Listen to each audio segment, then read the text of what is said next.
It's much better, Gorchin, when people play it and find out what it does. And that's a word to you as a player. Read your player's pack before you get to the event. Please read players' packs.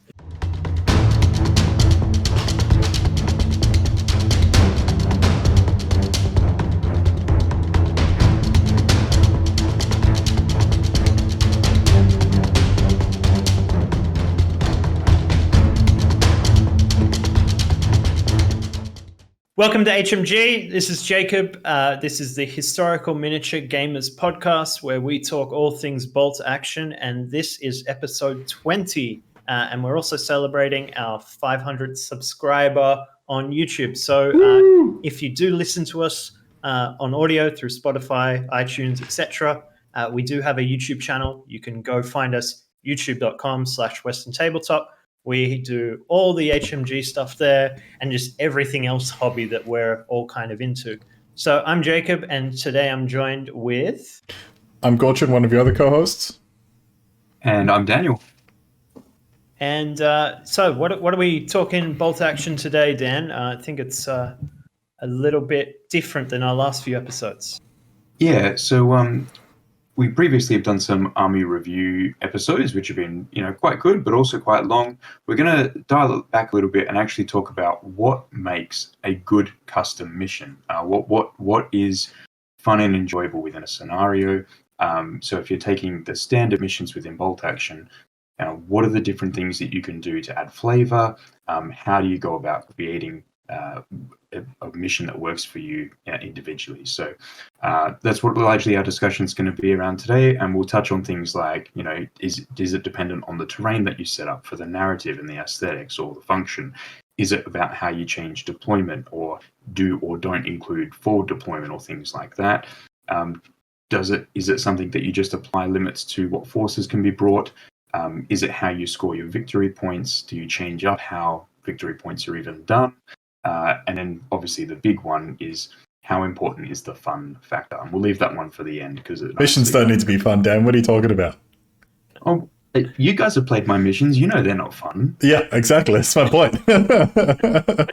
And certainly during the army list building set, it's not fun. No. No. So I think really to push it and get it started is your mission needs to have a clear objective. So you need to know what the mission is actually going to be about. So if you look at any of the ones that are in the Warlord Games mission sets between the standard battle missions or the attacker defender set, they have a clear objective of what you're trying to do, whether it be wipe out your opponent's units or capture and hold on an objective or escape off the edge of the board. Like it's a very clear, you need to achieve this. Yeah, it's an interesting question when you go ahead and design your own custom mission. Is what type of mission do you actually want people to play? There's a couple that you've hit there, and it basically, in my head, it boils down to either board control, so you have to control a certain area of the board, or it's killing your opponent. And new to, I guess, bolt action, I haven't seen this in too many other war games. It's actually leaving your opponent's side of the field for double envelopment. That one's a bit unusual.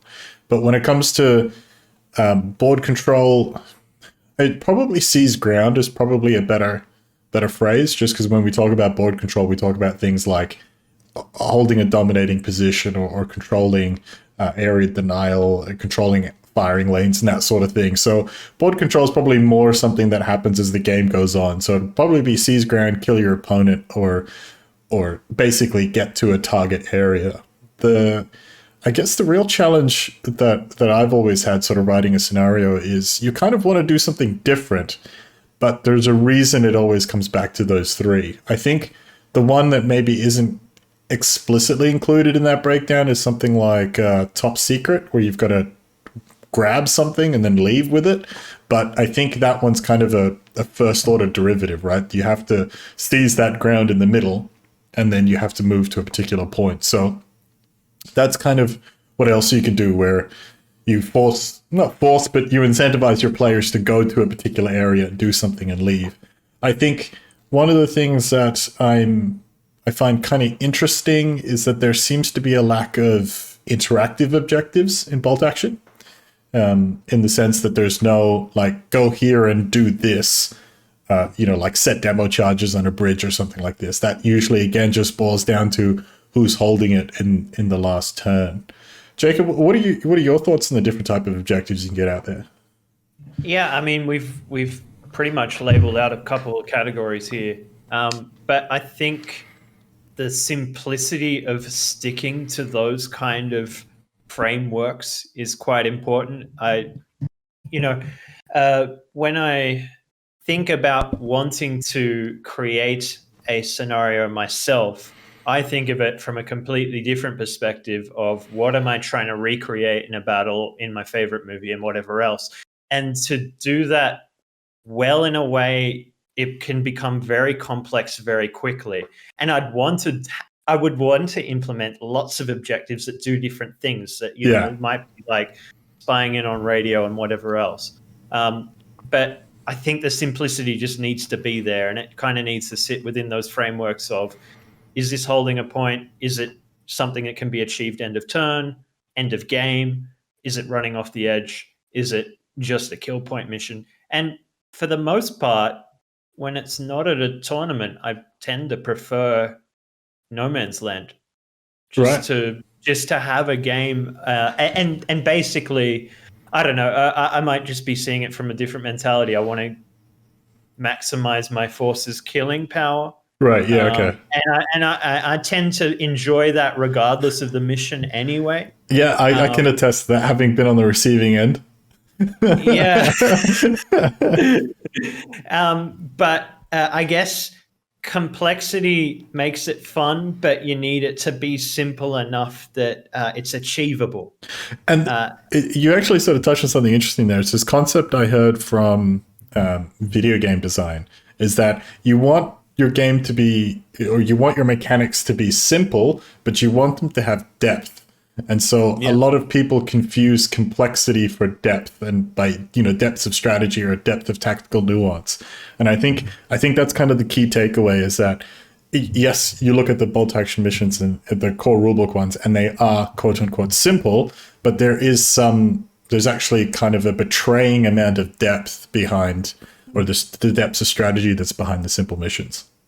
Now, the great thing we have in our scene is the last year or so, we have been playing rulebook missions with extra side objectives that has really completely changed the scope of the mission. And I think, if you guys are interested in that, let us know in the comments. We can share some of our players packs that we've had before. It will really broaden the scope of just a No Man's Land or a Sectors or something that you may have played 10 times before. Just adding in one or two small little things can really change that. So that might actually be a good starting point for those who aren't quite sure how to create their own mission from scratch. Well, what I've done with I've written a lot of missions for Bolt Action Vietnam. Basically, along the lines of what you were saying about recreating a particular battle and trying to capture what that battle was about. And usually when it comes to the actual objectives, most of the time I've kind of defaulted to the same ones. It'll be sort of a derivative. If you're doing sort of a cache, weapon cache destruction, it'll work the same way as like Top Secret or something like this. And that's worked well, but one of the things that I absolutely can't help myself with is I will try to add 3 to 4 scenario special rules. So I try to have 1 or 2 that are kind of neutral, will affect both sides, and then I'll have one that affects one side more than the other.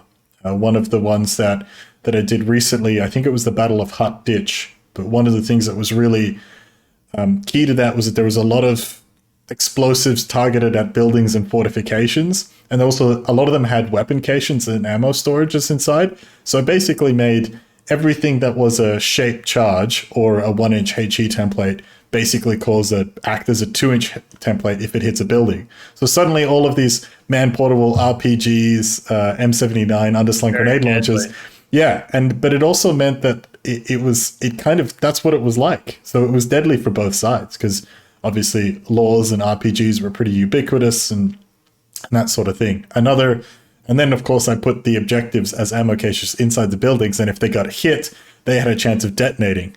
So it was kind of compounding that effect. And those can be fun, but when you're doing something narrative like this, you're trying to capture what the battle was.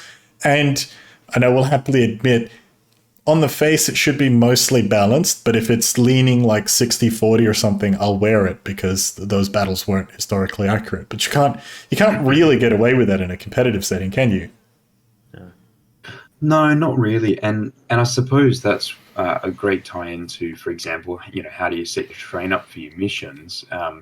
Is when you're coming to either a more competitive standpoint or wanting to ensure that both sides of the field are approximately balanced, you wouldn't normally automatically define certain terrain features to sit in your missions. So then again, sometimes it is appropriate. You just got to know how to make that work. So Kitty Hawk Down is a fantastic example. You have a plane that crashes in the middle of the field, right? It adds a terrain piece. Yeah. And suddenly that becomes the primary objective. And a corridor of death. Let's not forget the corridor of death. It's much better, Gorchin, when people play it and find out what it does. And that's a word to you as a player. Read your player's pack before you get to the event. Please read player's packs. I think sometimes you can. A King of the Hill scenario is another classic as well. Yep. We did one for Attack on Cameron Ridge, and it was you had the hill there because you wanted to fight up it. But if it wasn't necessarily if you weren't able to balance it out, there's also the cross between, so a more competitive mission keeps it balanced, where there is a narrative-driven scenario game that you might just be playing as a pickup in the garage. Having dedicated terrain for a mission to support that. So assaulting, me and my dad have run them before where you're assaulting onto an island assault. So think US Marines versus Japanese, and they're sitting on their mountain islands and their bunkers and everything that are set up. And you're like, the Japanese have a very significant advantage in the game. Well, yes, they did. Yeah. That's what happened. They did. And so you can actually play that through. But if you put that into any sort of a competitive setting, it would be bad. Like if you were the defender on that, you'd feel fantastic, and if you're the attacker, you'd be gutted, and there wouldn't be anything you could do about it because this hill that we're talking about was this dirty, great big thing cast out of foam. It's challenging to play against. It's very challenging to play against, simply because of the line of sight, the cover that models just disappear into the mountain. You're like, what do I do? It's like, charge him. It's terrain or mission stipulated terrain can be a bit challenging. I see what you mean. I think there's been a few times in the VC on the trail missions where I've done that, but again, it's had a historical bias. So securing a couple of LZs where the angle of attack was a big part of the historical battle or the strategy that one commander was basically forced to overcome, or one obstacle they were forced to overcome with strategy. Those things make sense. I think the only other time I've done it ostensibly in a fair environment was with some of the firefight missions where there was an objective that you had to destroy.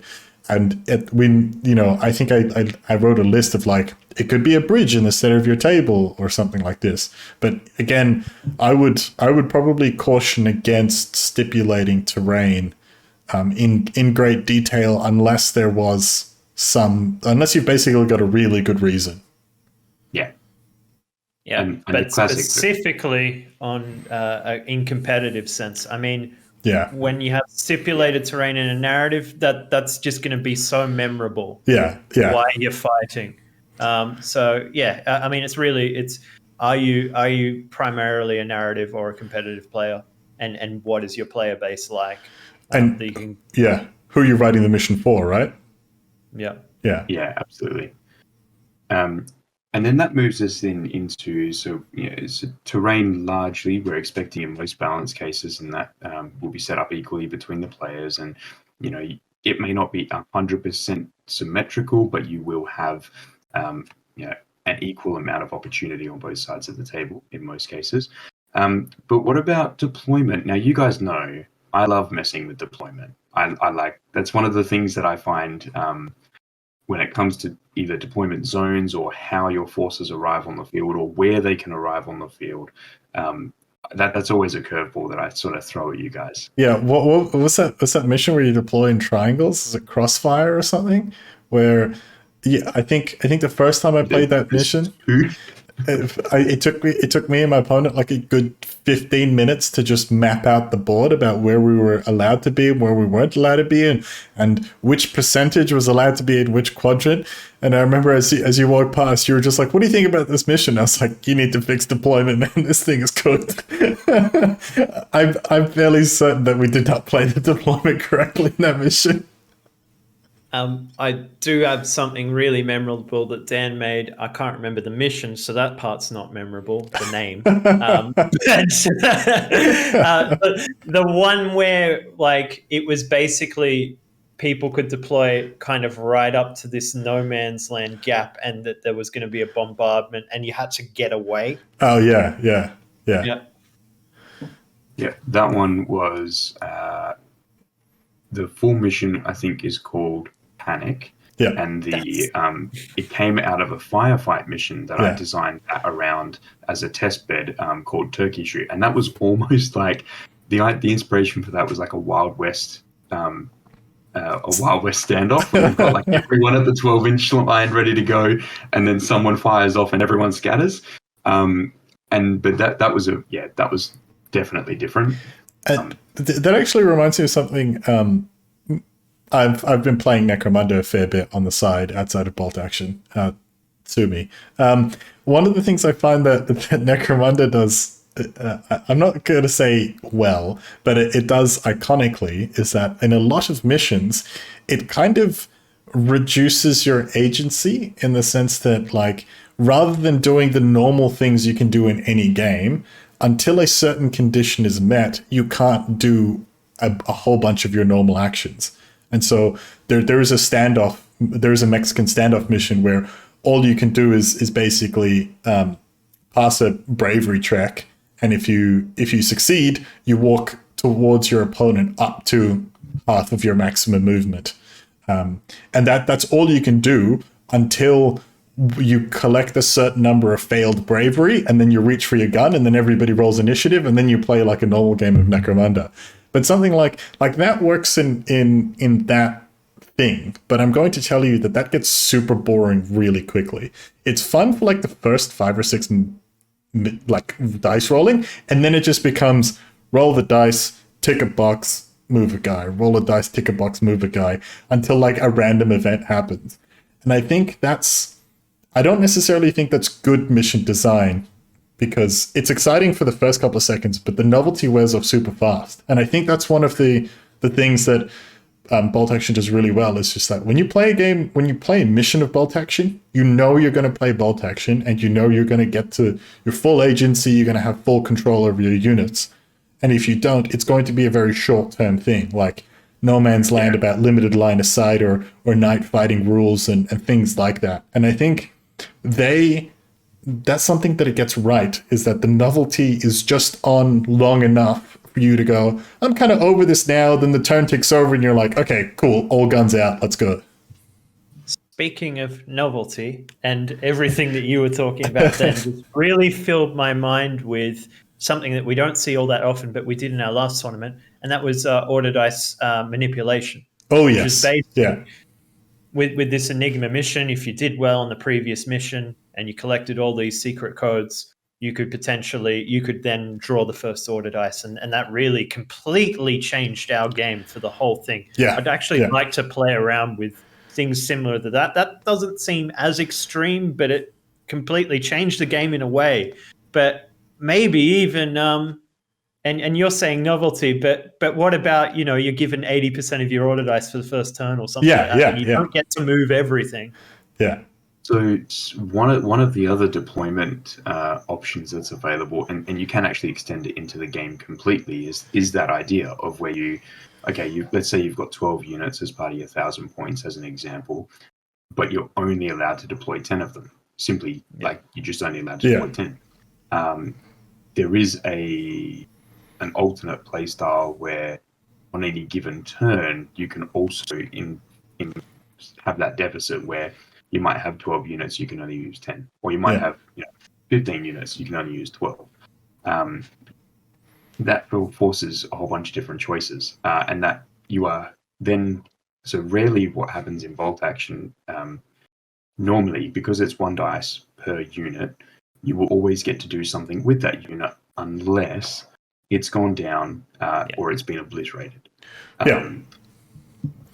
Changing that, of course. But you don't know until you roll the order check if it comes down to it, right? There's still there's a hope right up until that moment, and then there's a very clear yes, no, you get to do what you wanted to do.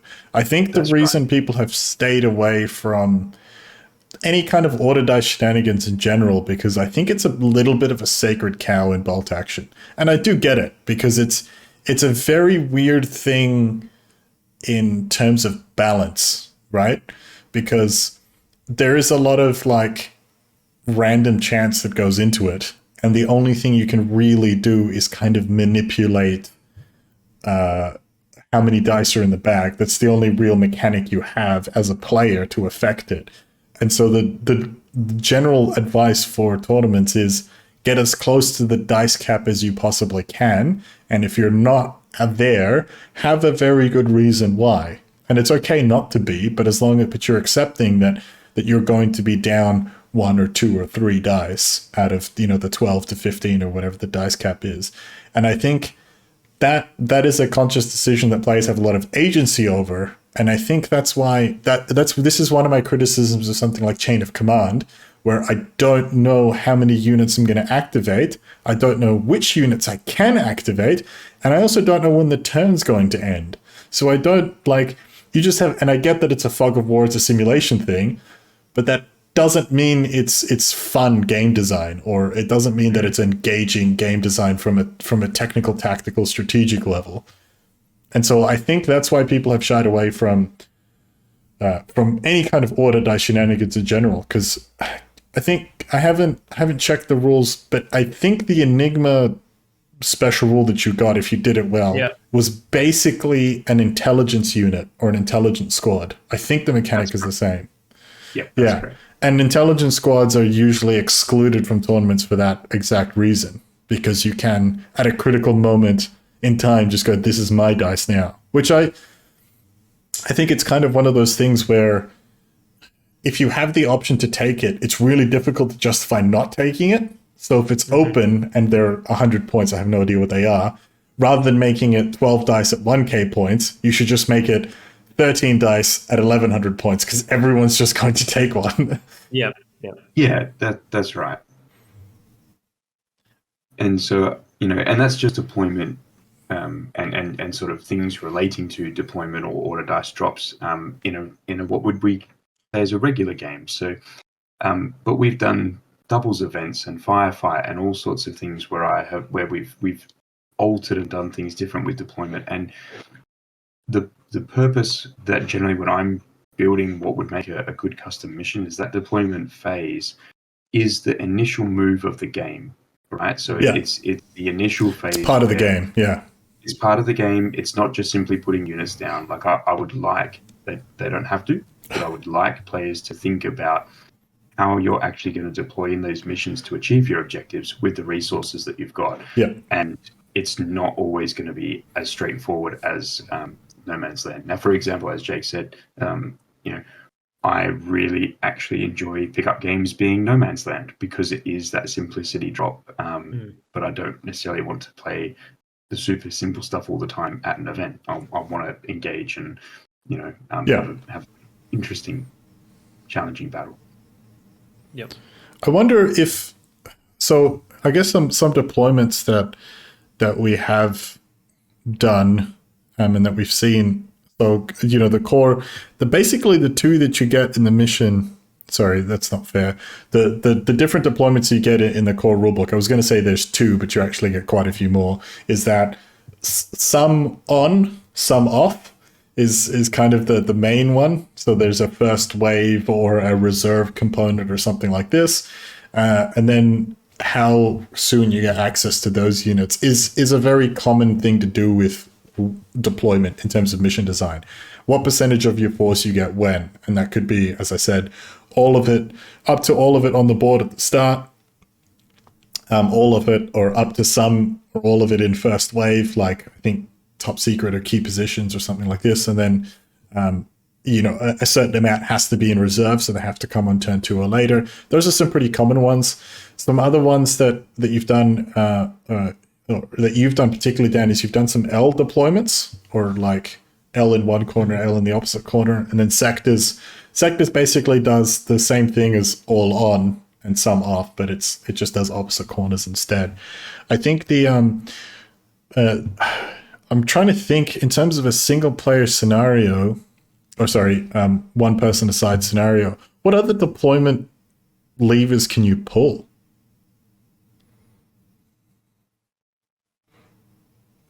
Well, there's another mission in the main rulebook. I can't remember the name of it, but it's the one where you're completely surrounded. Manhunt, yeah. And Surrounded. what I really like about It's two. Yeah. I find sectors really complicated to deploy because it's not only that you have your grid, but you can go all the way up to the line. You've got a semicircle in sectors, right? 12 inches away from the center? Yeah. But being able to deploy more than 12 inches, which seems to be the typical coming on the edge, it can that just opens up so much possibility of where things can go, because it's all of a sudden it's kind of like I have forward deployers for my whole army. Yeah, one of the things. Yeah, good. Sorry, go ahead. Where do I put them? Why? I feel a bit more comfortable counter deploying on a no man's land because I've done it so many times. Yeah. And I might come up with the mindset that maybe I'm going to push this flank hard and give up that side and whatever else. But I find things where you can deploy very close to the enemy, that's just a completely other game. It's actually interesting because in sectors, you're still typically about 24 inches away from your enemy, right? Because your goal's going to be 12 inches away from the middle. But one of the things that always catches me out in sectors is I think I suddenly think very quadrant. I forget halves. And one of the things that always catches me out on sectors is that if I'm against an opponent that has a mobile army or mobile components to their army, they put them in reserve, and then they just come on the board edge that's close to my front line. And I'm like, no, of course you can do this because it's still your board edge. And that always gets me. I make that mistake way too often. For all of my be aware of what deployment can do. Here are all the custom deployment missions I've done. And I'll get to a mission like that and I'll be like, I totally left that fixed weapon team exposed. Yeah. There was one time I thought I actually did that quite okay. It's when I was playing my Australians against Nat Cole. It's not last tournament, the tournament before. And I was kind of just mucking about with forward deployment because that's what you do with Pacific Australians. That's one of the national characteristics that you get. And so I put a squad of platoon scouts on my board edge, right up against his line as close as I could get. And of course, because he had to be, I had to be 12 inches away from him, which is no problem because I just had SMGs, 3 veterans with SMGs. And I just walked forward and just popped the transport with my first dice. And I'm like, oh, wow. That felt really dirty, but also really good. Really, really good. And so I'm really actually horrified to play sectors against either a mobile army that has a lot of maybe not necessarily half tracks, but light armored cars and that sort of thing. And also just armies capable of forward deploying en masse. So particularly sectors with a theater selector is oh God. The last few events I've been consistently eyeballing. There's an SS platoon that can deploy. Oh, yeah. There's 2 of them. Yeah. Yeah, you pay 3 points a model and it can deploy in a hedgerow. It doesn't need to be a hedgerow, but it's forward deploying. You just have to deploy in cover. That's the condition. And you can start an ambush. Yes. Yeah.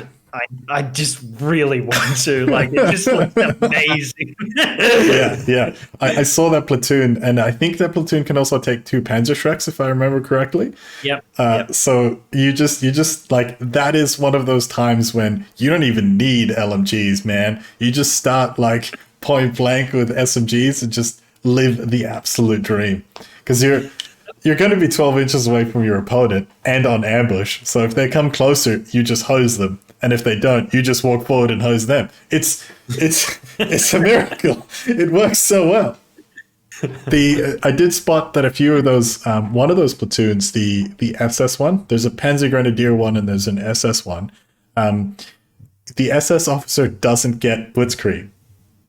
Yeah, but he's a bit cheaper. Yeah, 5 points cheaper. Yeah. So that tells you how much a Snap 2 is worth.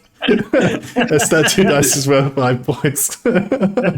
Jacob straight away like, yeah, but he's cheaper, so I'm still doing it. Yeah, that's 5 points. I don't use my office as well. It's 5 points you can spend on ambushes.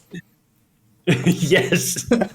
I did actually like that the team weapons in those platoons are only 10 points to upgrade to ambush.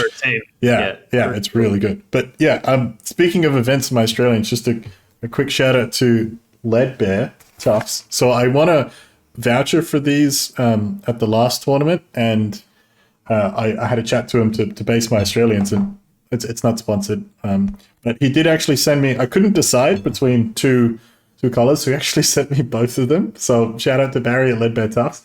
And I just got these the other day. They're really well packaged, and I know that's a really weird thing to care about, but like, I love me some good packaging, and also because they're Tufts, you don't want them to be damaged or anything, but like super well packaged, and these are like incredible quality Tufts. So reach out to Leadbear or Barry if you need some Tufts. I've tried some Vallejo stuff, I've tried some Army Painter and a few other ones, and I think there's a few, there's like 3 or 4 that I tried, and I'm always like, yeah, these are okay. And I got these ones, and I'm like, no, this is the bee's knees of Tufts, and he's local as well. Cool. So definitely get your hands on some of these if you're after some Tufts. Don't bother with the other stuff.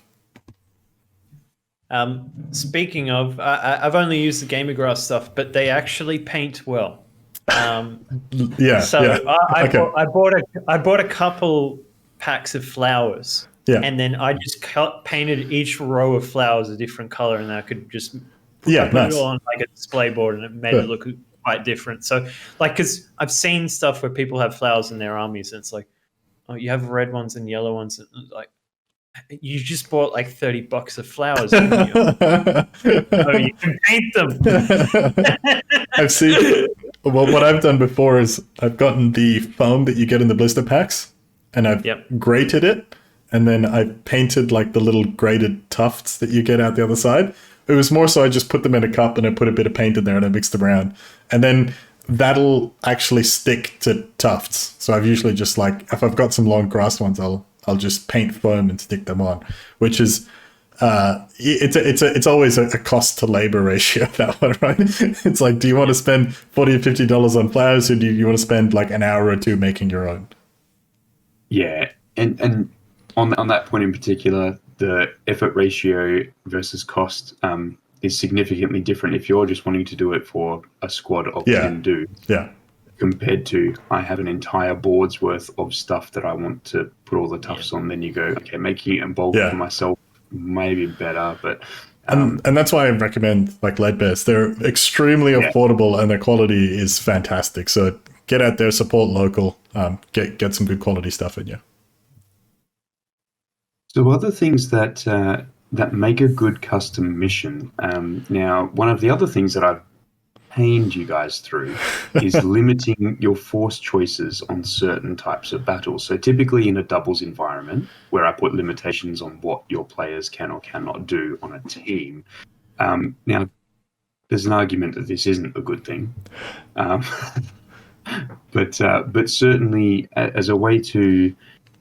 If you want your mission to play a certain way and you know that a particular type of unit, like if you're trying to play an early war scenario, trying to theme it towards that, obviously having late war armor running through it is probably going to mess that up and cause it to be a problem. Yeah. So you could just say you can't bring it as an option in its simplest form.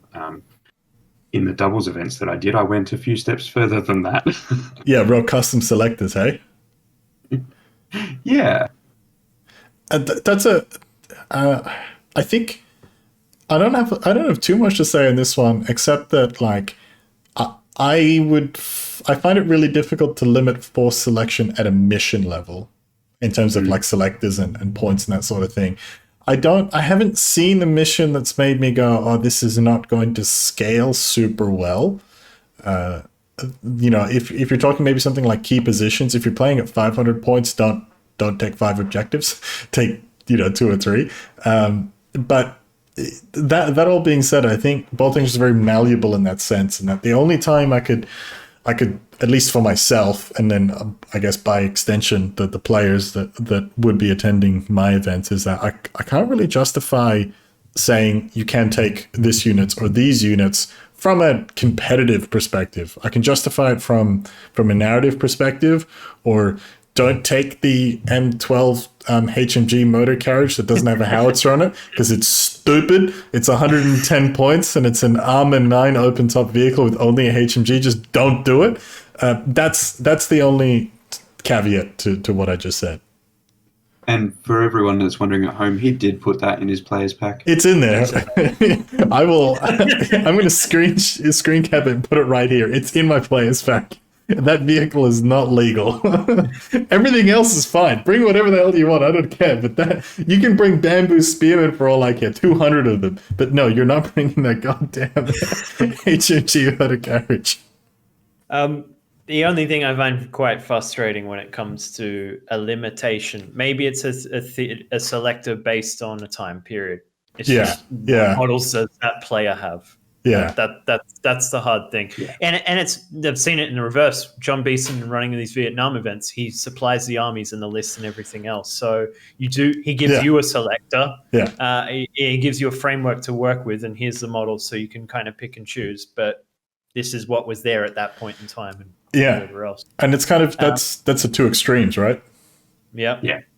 But I like the other method that you kind of do this, and that's just manipulating what the points level is. I'm finding that this 820 points level that you're now choosing, which is completely different than everything else, it's just so interesting to try and see what can I squeeze in, what's worth it and not, and trying to figure out what's right. Yeah, I pulled that number basically by going 82nd Airborne. 82 points is not enough. 101st Airborne is 110 points, which is a bit weird. I was like, I'll just put a 0 on 820 and roll with it. But there's been a few people who've teed me up for practice games, or they've asked me for some advice for building a list at 820. And I've gone, yeah, man, easy. I'll just like, here's something that you could take. And I went to build the list, and I'm like, what do I do at 820? This is so disgusting. I can't do it.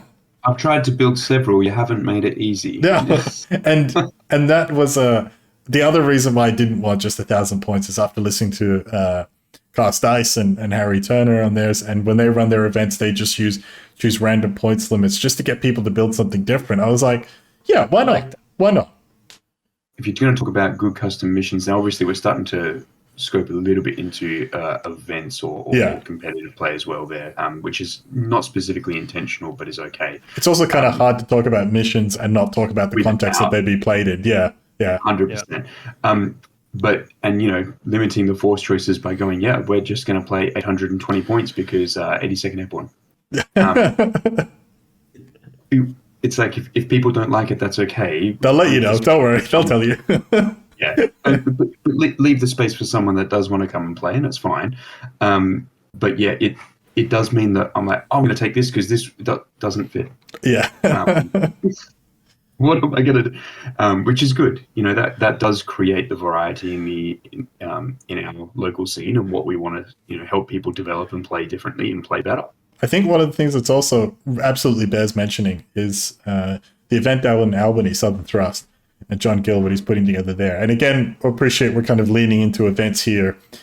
He's taken the Bolt Action Alliance missions, which are they are super solid. And I think people at face value kind of read them and go, oh, they're not super balanced. Like Kitty Hawk down, you can get splattered by the airplane and stuff like that. But I think if you actually play them, you'll find that they're really fun and they're very tight.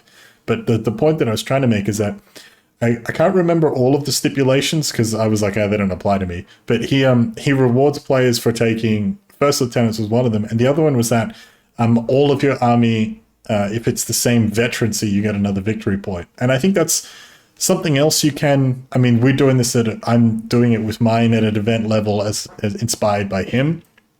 He's doing it at the event level as well. But I actually think that's something you could probably do at the mission level as well. Is, you know, and that's actually something that only clicked for me right now, is that you could actually give victory points to your opponents or to the players based on their force selection rather than penalizing them and say, no, you can't play with your toys because this mission is designed for 1942, whatever. And I think that's, again, it's kind of like, if you make the incentive too strong, it's just going to happen anyway. So you might as well have written it as a force limitation. So I don't really know where I sit on that completely, but it's an idea. Maybe somebody listening to this will go, I've got it. I will give 1.5 victory points for every 3 riflemen or something like this, right? But these are just some things that some levers you can pull and hopefully get those creative juices flowing. Yeah, and I think the biggest thing when creating, so I would also say a lot of my missions that I started with, for example, they were not good when they started. Yeah. Like the first time that we played Find the Informant as a mission in the event scene, and I had virtually every table go, Dan, I don't understand. How does this actually work? And I had to rewrite that mission 5 times, which I put you all through painfully 5 times. Until we got a mission that is nice and solid. And now it's one that can comfortably sit in rotation. It doesn't have to be played all the time. But I know that when we bring it out to play it is a good custom mission that's going to work. So what is Find the Informant? So Find the Informant it's actually an adaptation from Top Secret. Yeah. So in Top Secret, you go in, you grab your documents or your person or whatever, and you're attempting to run off the board. With Find the Informant, replace documents with a man is the first thing, and this person is essentially a double agent. There are 3 objective points that are spread midway through the center line of the table. So you're at the 24-inch mark from long edge to long edge. You're essentially halfway up, and then you've got 3 equidistant points. Those points are the only places that he can possibly appear from or be found or looked for. So there's a random chance of actually finding him on any of those points if he has not been found. And so already that's like, wait, what? It's not just seized ground. There's no guarantee. Yeah. And so you have to be able to seize the ground where an objective is, and then there is that activation element to find him or her. Once you've found the informant, they become the sole objective of the game. Right. Okay. Like, it's now just about them. So all the other markers stay in place. They are now secondary. But now it's about that informant.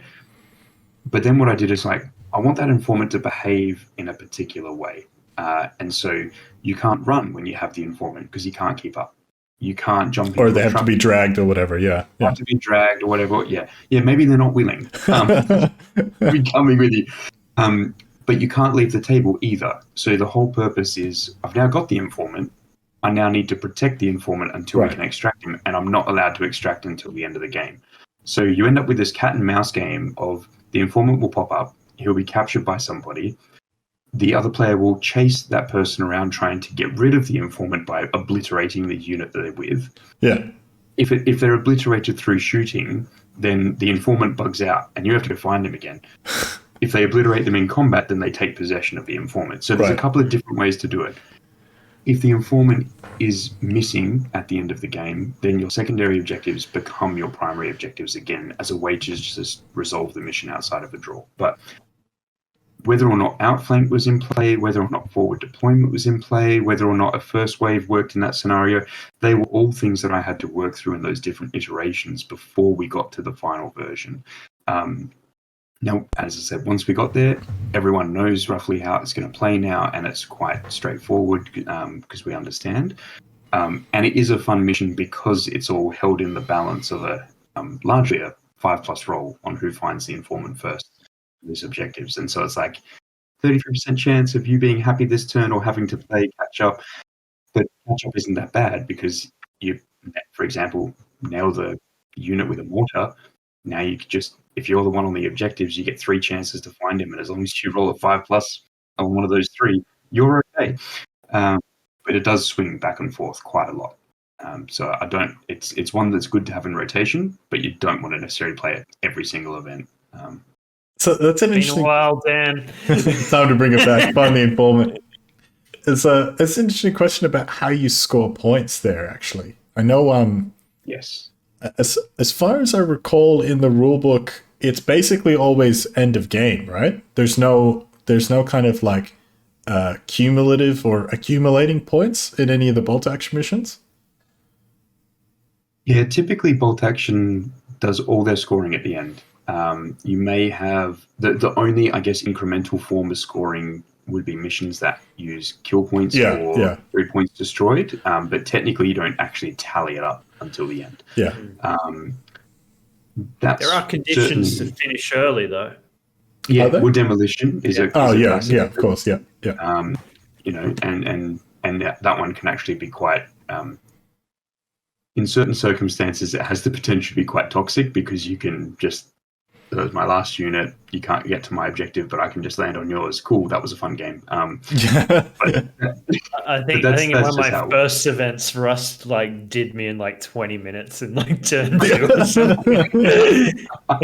Oh, did you not have a unit on the objective and he just like ran a truck on it? I was green and he okay. had some shenanigans going on, and he said it very like in turn 1. He's like, "This is going here. Nothing you can do about it. Turn 2, it's going to be on it, and that's it." And one of the reasons that was able to happen was on that, if I remember the game correctly, because that one stuck out to me. There was a road for the vehicle which didn't have a roadblock on it. Was able just to shoot straight through. And Russ pulled me aside and was like, "I know that we're only just getting back into the events and stuff, but you got to fix that on terrain tables because that's going to be a problem." Yeah. So it's like block it with a wreck, block it with something. Or don't use them. There seems to be an unspoken rule that is only spoken when it's been violated, is that there is no straight road between board edges, and there's no straight road that's longer than 24 inches. That seems to be the 2 golden rules, is that for some reason in the fields of World War II, nobody in the appropriate converted ground scale, nobody had a straight road that went longer than 24 inches. There was always a bend.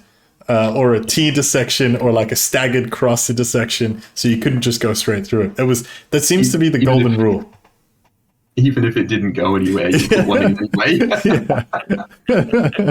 And I think it's just to stop stuff like that, because and I even remember it was like one of the games that I played. I can't remember who I played it against now. I think it might have been against BJ, who was also pretty new. There was like a road that stretched like from one end, from short edge from long edge to long edge. It was 48 inches long, and like without even saying anything to BJ, I just moved a piece of terrain into the middle of the road. And then he was just like, he's like, "Why'd you do that?" And I was like, so you just can't cross the thing in one go with a vehicle." And he's like, "Why is that a bad idea?" And I was like, "All right, let's sit down. We're gonna go through why that's a terrible idea." Let's start the education.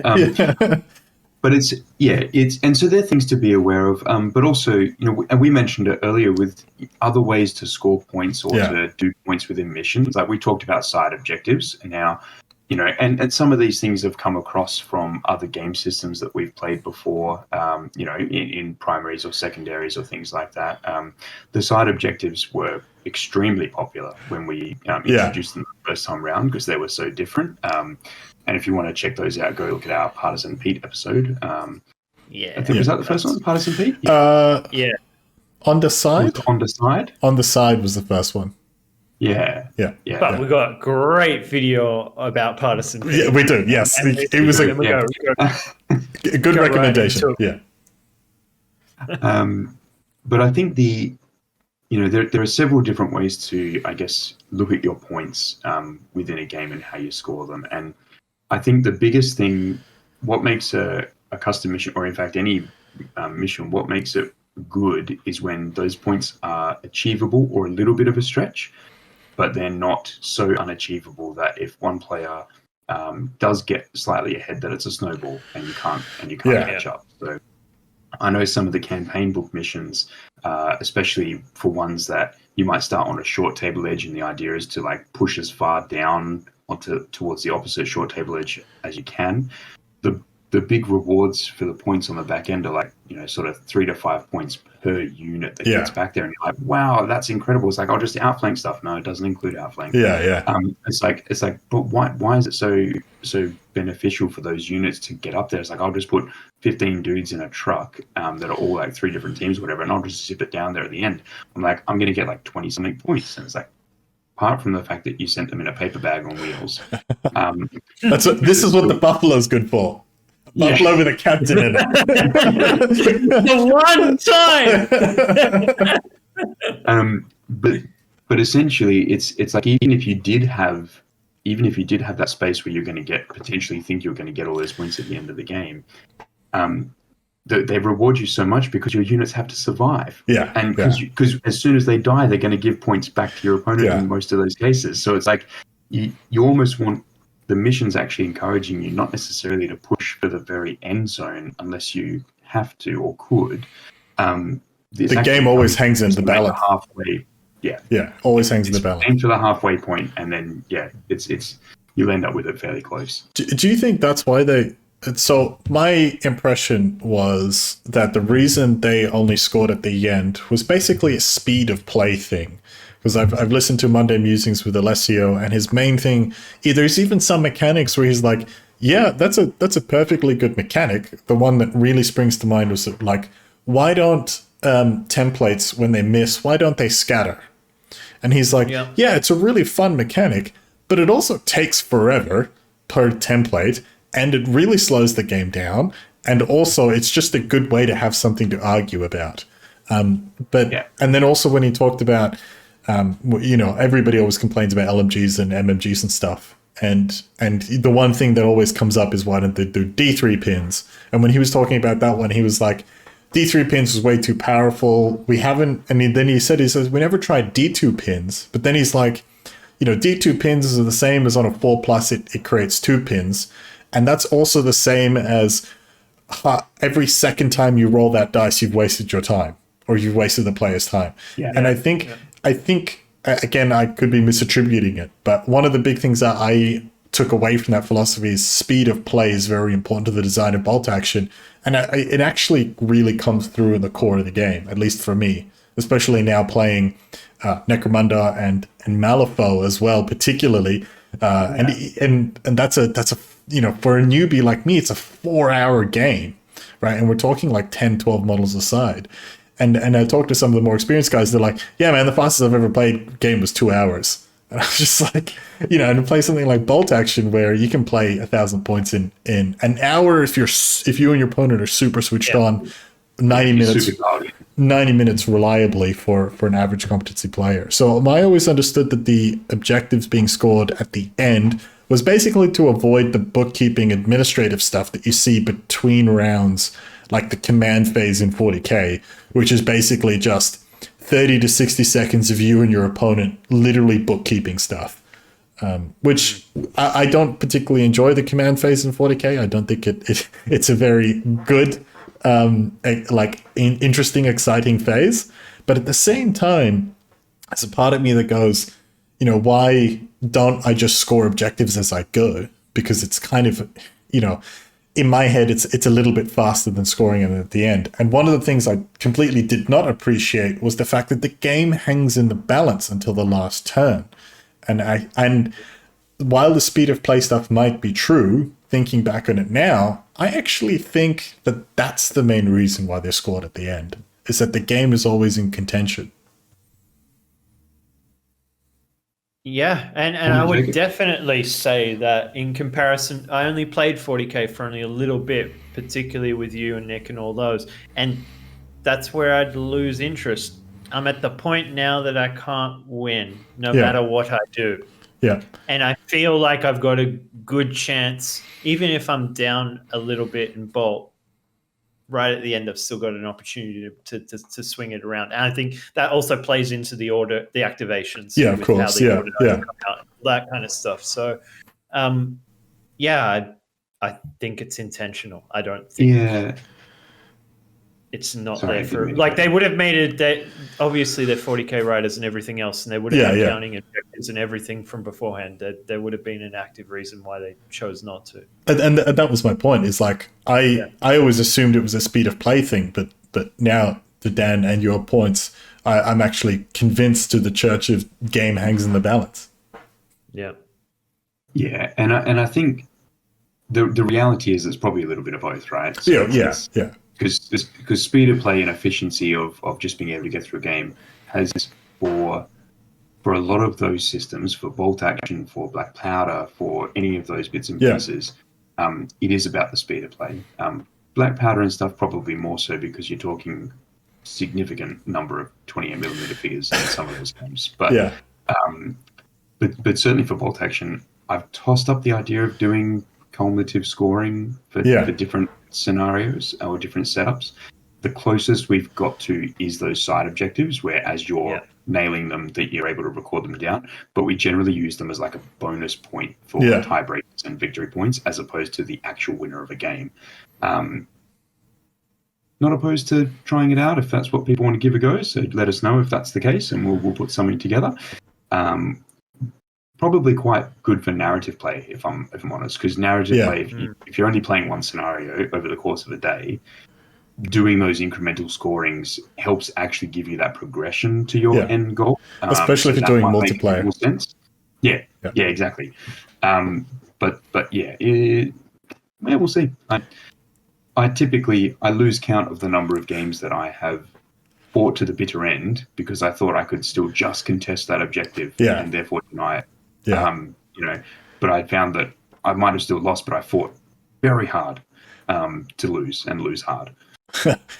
and that's something that I didn't actually appreciate until this conversation is that the only time I've gone, I can't do anything to win this game has been bottom of turn 5 or bottom of turn 6. I've only got maybe 4 or 5 dice left in the bag to start the turn. I've only got a couple of activations left, or even at the start of turn 5 or turn 6, many times I've gone, it's this activation or the game's over. And it's been like that for me and my opponent. And I'm trying to think of any other war game where I've had so much engagement from myself to still think that the game's in contention.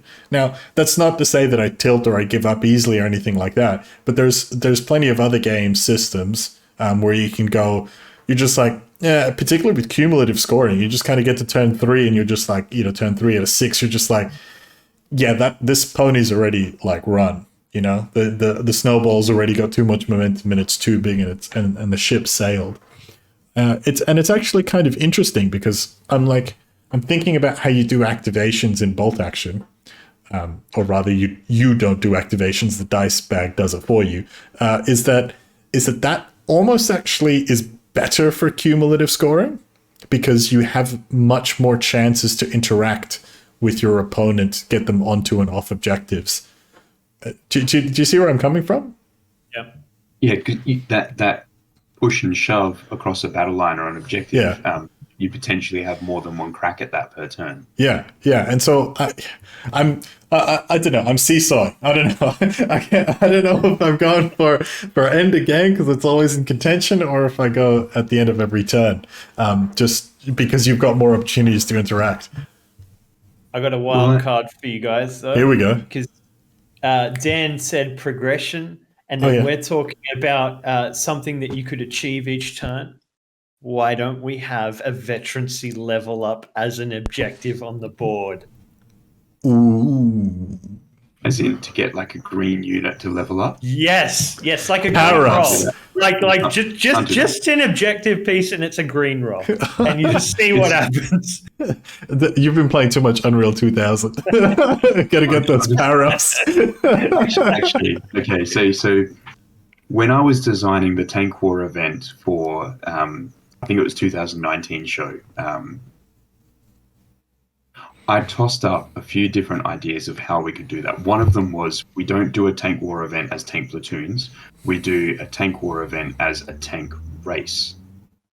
Think Mario Kart, think World War II tanks.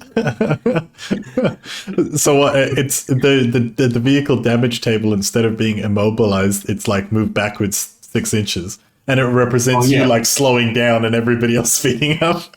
I was looking at all sorts of things. I was looking at being able to drop oil slicks behind you. I was looking, so you would have. So you wanted to play Gaslands. You just wanted to play Gaslands. Well, I didn't know about Gaslands at the time. Of course, now I do. I'm kind of like, well, there's no point doing Tank War Mario Kart. But watch our comment section explode for Tank War Mario Kart. Watch our paint our miniatures section go viral as Dean and Chris just start 3D printing Mario stuff and putting it onto tanks. But yeah, that was one of the things where I was like, how can I make these things? So that's a custom mission of a completely different design, because you're suddenly changing the whole game. And obviously it wouldn't necessarily be everyone's cup of tea. But certainly for those that are coming down to have a bit of fun, you could, hey, Gorgon, we could actually give the Hellcat some fast movement. Wouldn't that be nice? We can finally have the fast rule that Alessio himself said he wants to add to the game, rather than just slow and wrecky. So only when you're going in a donut on my racetrack. Yeah, it's at Nürburgring with the elevated sides. So I wonder, like, that all being said now, let's work this backwards. So now that we've talked about all of the different components of a mission design, how do you actually sit down and write a mission? Like, where do you start, Dan? Where do I start? Yeah. Because you don't start at deployment, do you? No. So I'll do my, actually, let me flick up just so I can read off my sheet here. He's got notes. He's more prepared than I am, Jacob. Mate, you want to ask me how I prepare to write a mission? It's all in my head. Yeah. As it is. Yeah. Just on the seat of my pants is figured out from there. But I would say, like anybody who has produced media, write a book or anything else, you want to do your very beginning at the end of your work. So the deployment should be the last thing that you do if you want it done right. Yeah, so that's really wise, actually. I mean, it was a loaded question, because I would always say never start a deployment, because you don't know what your mission looks like. But I think that's sage advice all around there, Jacob. So where would you start then, Jacob? Not at deployment. Where else then? I'd skip right ahead to objectives. Yeah. Figure out what the idea is of the mission. Yeah. And then I'd work backwards. So what I would work from what is my ideal goal in a narrative sense. And then I would place those are the core things that make this the mission. Yeah. Then how do I want players to play it? Which would then go into what the deployment is and what special conditions I'd want. And then I would go. The thing is, Dan's done this way more than I have, but my impression is that you need to play test this with lots of people who are willing to actually tell you what's right and wrong. And it's going to take several revisions. You're never going to, I would imagine, I'm just putting it out there, that nobody could actually design a mission and have it be perfect first draft and that's it. No.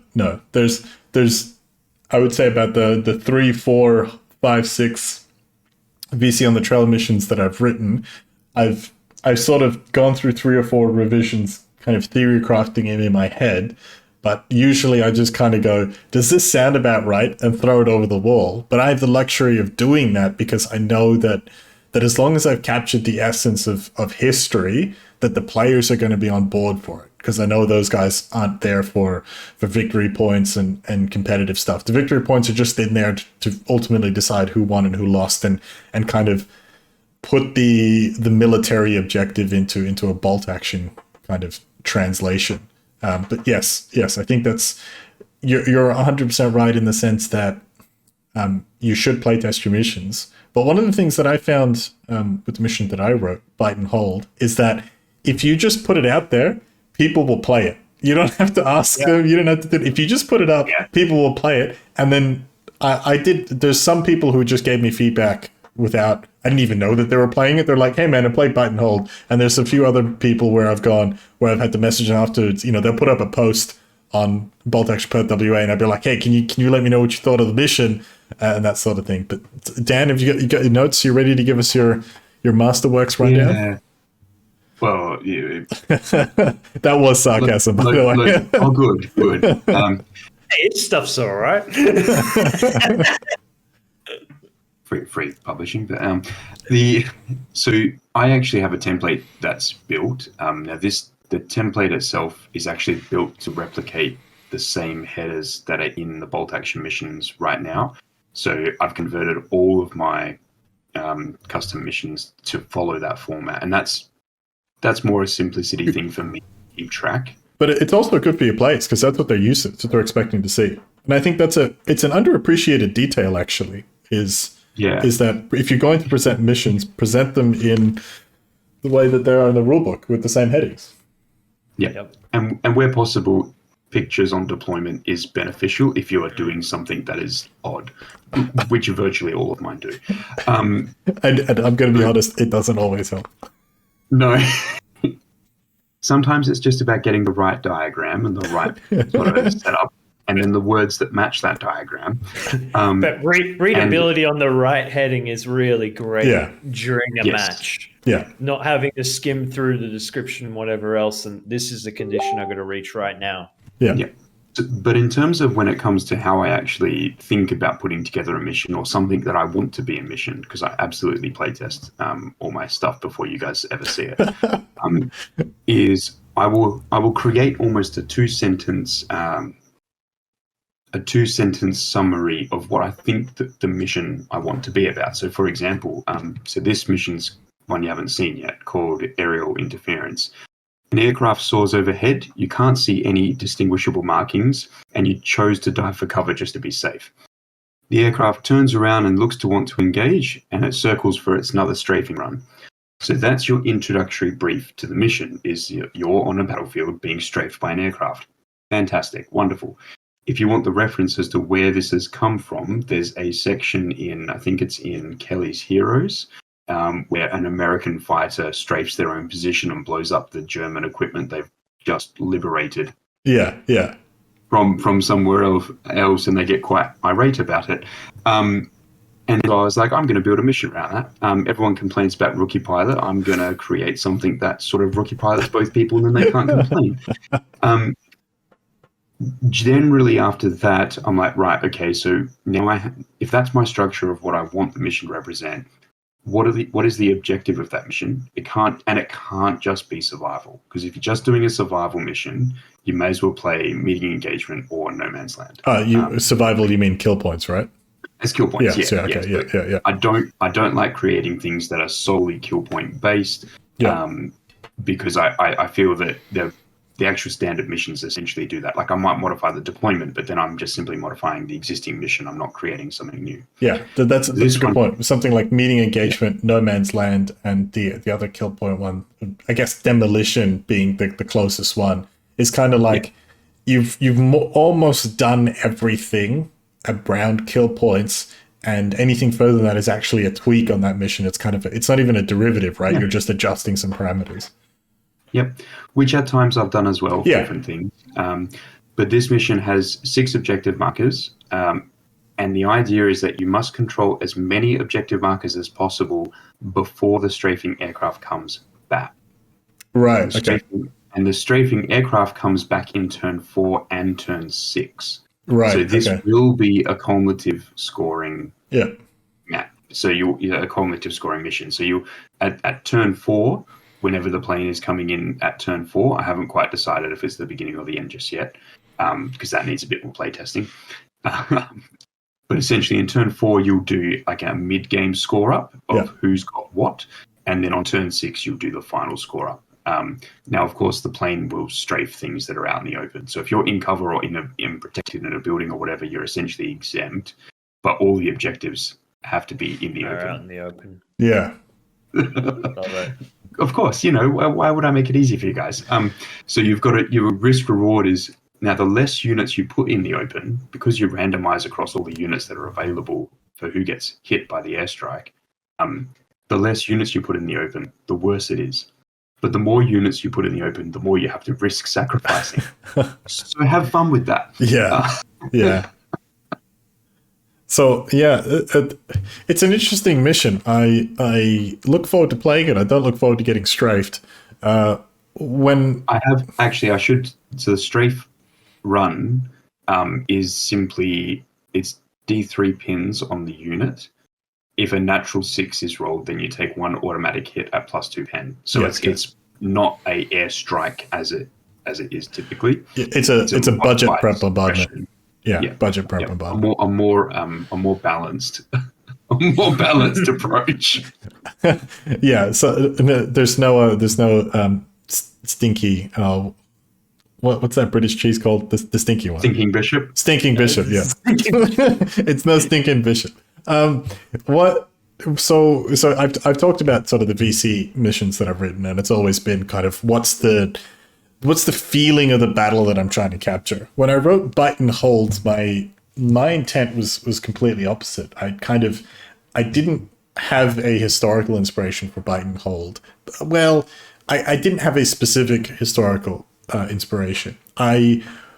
Reading a lot of like the World War II field manuals, there's a lot of like how to conduct a platoon attack and how to conduct a squad attack. And there's a lot of like moving to a rally line, and then the squad leader then briefs the squad leaders then brief all of their squads. Then they move to a phase line, and then they attack from the phase line to another phase line. It's all done in like, you should be at phase line green by 10 o'clock and phase line blue by midday and phase line red by 2 p.m. and all that sort of stuff. And so looking at that one, I was like, well, okay, that's a very fascinating part of history that not a lot of people care about, and also fair enough, it's a really dry topic that has no real world application whatsoever. So I get it. And so I was like, well, what is the competitive, strategic, tactical thing I'm actually wanting to challenge players with by doing this? And the main one is objective placement, because military like operations, particularly when you get down to company or platoon level, it's not like, very rarely is it to go capture this radar installation or go capture this. It's usually just like a bunch of guys will look at a map and be like, what's the key terrain? And they'll circle it, and then be like, what are the angles of attack to this key terrain? Okay, these ones. What are dominating positions to attack and then defend that key terrain? And okay, that's all done. Where are we going to start? Where are we going to put all of our packs? Where are we going to rally? Where, do we have artillery support? All of this sort of stuff. And I'm like, well, again, super boring logistical stuff that I don't even find interesting in strategy, like video games, that sort of thing. So there's a good chance nobody's going to be fascinated by it. So what I want to do was, okay, how do I convert that into a game mechanic? And so what I did was objective placement. So now I'm challenging my players to go, you have to identify key terrain that you identify as important, and key terrain that you identify as where you're going to attack from. But then I think there's one scenario that does objective placement, but you kind of alternate, and you can kind of place them anywhere, and there's a minimum distance and stuff. And I'm like, I don't know. The American commander doesn't know where the German commander has put his key terrain and his dominating positions, right? Like, you have no idea where he's attacking from, where his platoon headquarters are. You can make a pretty good guess because you have access to the same terrain features.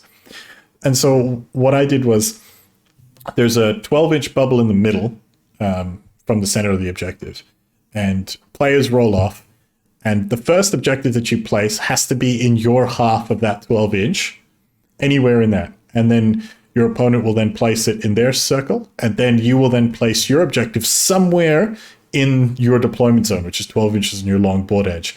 And basically by doing this, you end up with a constellation of 4 strategically placed objectives, 2 of which you had influence over and 2 of which you didn't. But it gives you kind of like this vector that the 2 forces are going to meet on. And then I was like, okay, so now I've kind of captured that bit of history and I've put a game on a game, right? So now there's a little objective placement game. And I didn't set a minimum distance because I didn't want that to be a limiting factor. I wanted, if some madman was going to be crazy enough to put both of his objectives on top of each other or within a couple of inches, like, be my guest, man. But then the flip side of that is, okay, I need to reward my players for not just holding more objectives than your opponent, because that's pretty cautious, right? You're not necessarily seizing ground at this point. What you need to do is you need to just decisively destroy your objective or decisively outmaneuver your opponent, right? Because that was a big thing. It was outmaneuver, not necessarily destruction. We talk about, the encirclement of army groups and stuff like that. That is not a destruction. That is an outmaneuver. It's not an outgun. It's an outmaneuver. So what I did was I set the victory points to be basically doubled based on distance. So the one in your deployment zone is worth 1. The next one along is worth 2. The next most distant one is worth 4. And the next most distant one is worth 8 victory points. So now, if you capture your opponent's headquarters, but you lose all of the other ones, you don't win, but it's 8-7 VP. And because 2 victory points is a win. You don't win, but that's still like, by fully committing to basically destroying your opponent's platoon headquarters, you're rewarded for that aggressive play and that outmaneuvering, that seizing ground, which is exactly what I want to be rewarding my players for and encourage them doing. So it still becomes a game of holding 2 objectives, but it becomes a game of holding the right 2 objectives. Because and so that's the big thing that I really wanted to kind of capture in that one. And so that one I did completely opposite to how I do in my narrative ones. It was like, what are the competitive challenges I want to give to my players? And one of them is basically terrain analysis by objective placement. And then the other one is, of course, now that you've planned, you have to commit to your plan. And that also means that, no plan survives first contact with the enemy. You have to adapt your plan as you go, because you can't shift your objectives. Not now, you can't, but you can shift your battle plans. And I think those are, hopefully, I could just be completely overselling the mission and its design, but that was the things that I tried to achieve was get players to think about the objective placement, terrain, and then how they're going to attack and approach, and of course defend those objectives that they seize. Hence, bite and hold. So I'll also put that one up in the description if you guys want to play it. Give us some feedback in the comments, and yeah. So that was where I was going with that one, and I was hoping that between the 3 of us, we can give people some strategies about how to build missions.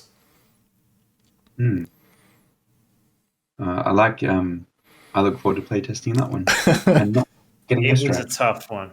Yeah. Damn IS2. You guys also did play at doubles, which is not how the mission was written.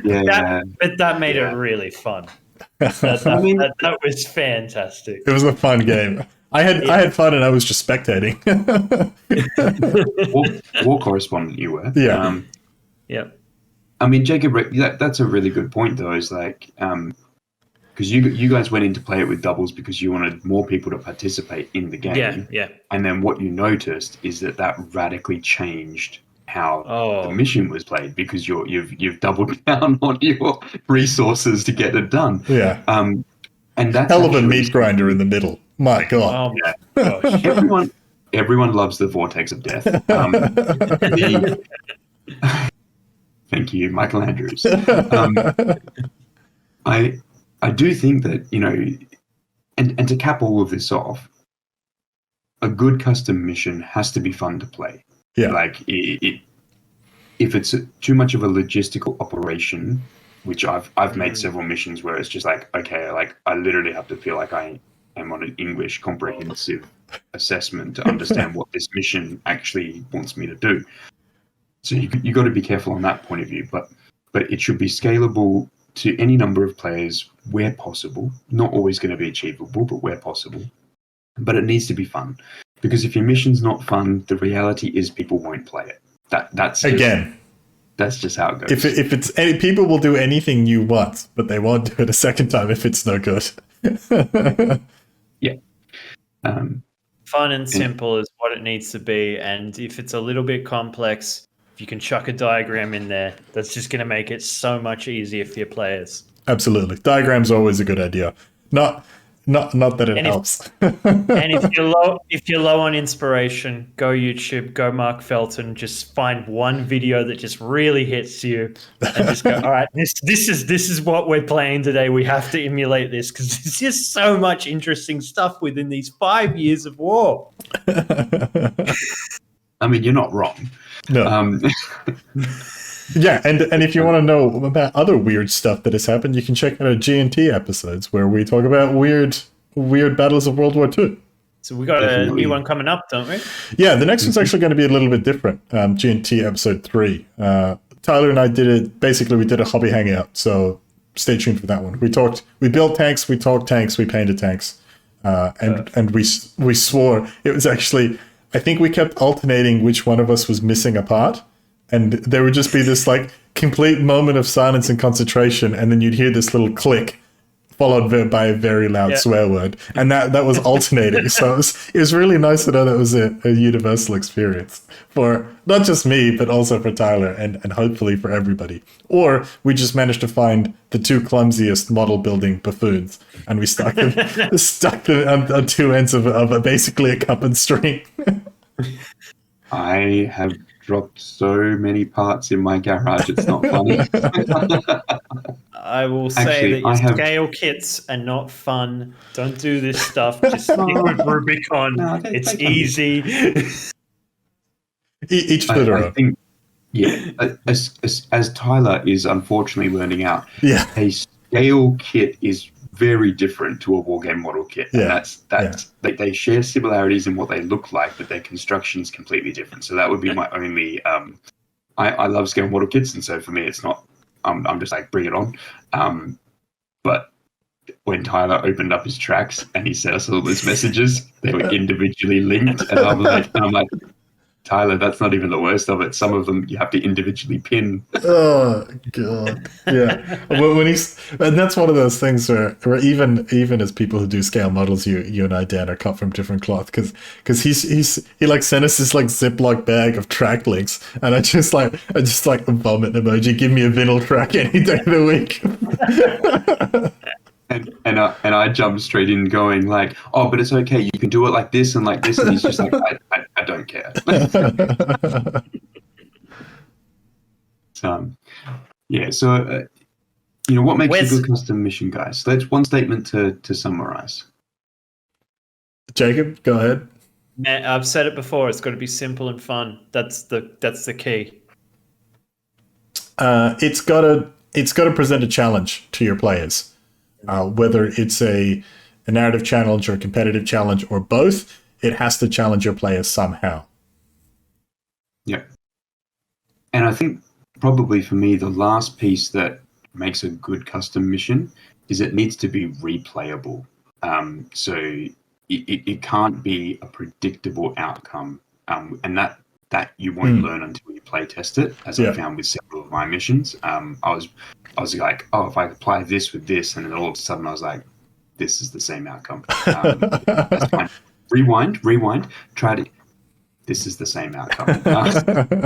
So just the replayability, you want to make sure that your mission can't just be essentially passed over and ignored, because naturally through the progression of the game, it will lead to an outcome that is the same. So, but I think all three of those points are fantastic things to aim for, and don't be afraid to give a mission a go to try and write one. Yeah. Speaking of, where do you guys find missions typically? Obviously, well, not obviously, but where I find them is just the Bolt Action Facebook groups in the file section. Yeah. And I imagine that you can get a handful of the BAA stuff on maybe some old archives of WWPD. I think they've republished them, or they're about to.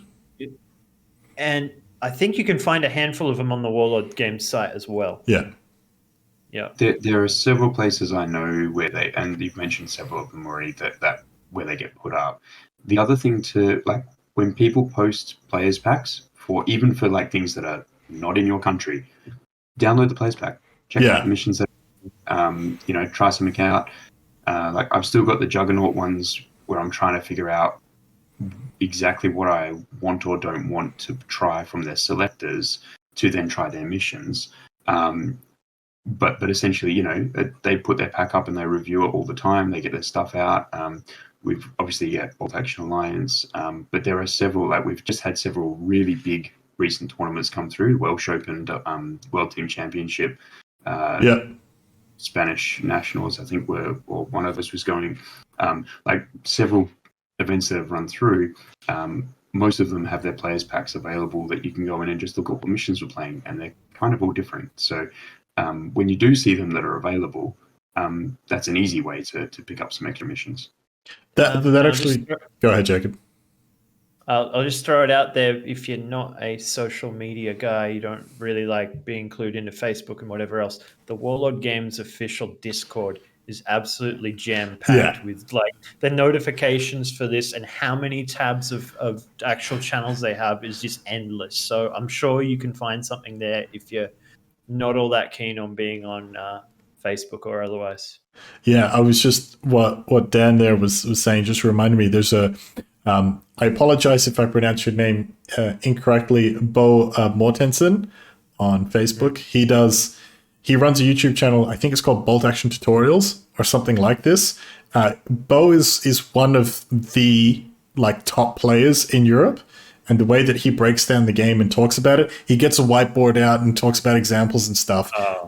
They are really, really good. The wealth of knowledge that's in there is incredible. And he just recently did a series on WTC World Team Championships for Bolt Action with Alistair Unicombe, who's one of the best players in the British Isles. Basically, I think he's Scottish, and he's definitely up there. And he was team captain for the Scots. I think Spain actually took out the World Team Championships, I think for the second time in a row.